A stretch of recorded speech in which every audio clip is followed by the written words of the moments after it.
Hi, my name is Jessica Underwood. Hi, my name is Justin Underwood.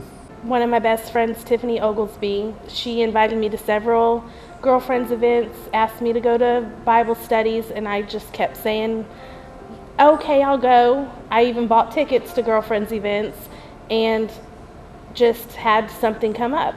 She still was very persistent about, oh, I think you would love to come to church. And when Justin said at the beginning of the year, hey, I think we need to go to church, I said, okay, let's go. And so we've been coming since January. And then last week, I finally raised my hand when Pastor was up here talking about the people that are going to accept the Lord. Because the whole time I've been coming, I've thought, oh, I know the Lord and I accept Him and I'm a good person. I'm going to heaven.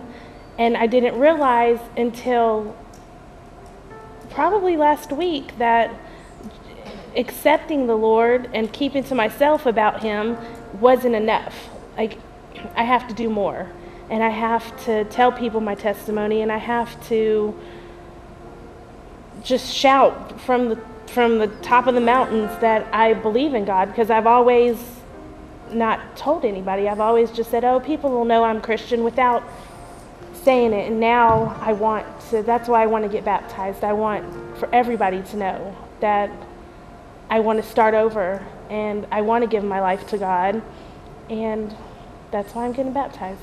I was a member of Bethel for about 8 years when I was younger, in my early teenage years.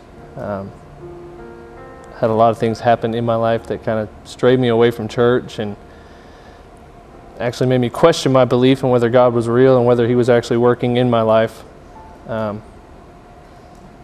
It's taken me about 8 to 10 years to finally piece my life back together and figure out that I need God in my life. I made the decision at the beginning of this year that I was going to put God in my life and He was going to be first, and everything else would just fall into place. I have a 4-year-old son who's everything in the world to me, and I don't want him to make a lot of the choices I made in life and to make a lot of the mistakes I made. And I know the best way to keep him from going down the path that I already went down is to get him into church and get him to know God, and get my wife into church, which I've done. And I just knew that it was a part of my life, and it was the time in my life to get back into church and get back on the road with God. And it's been the best decision I've made in the last 10 years of my life, and I'll never look back and never have a second thought. And I was baptized when I was 12, 13 years old. I was actually baptized in this church. And I feel I need to get baptized again to kind of re-fulfill my commitment in God, because I've re-found my commitment, and I'm not going to let anything stray me away this time. I'm just ready to completely give in and let God do what He has to do with my life, and there's nothing that's going to change it.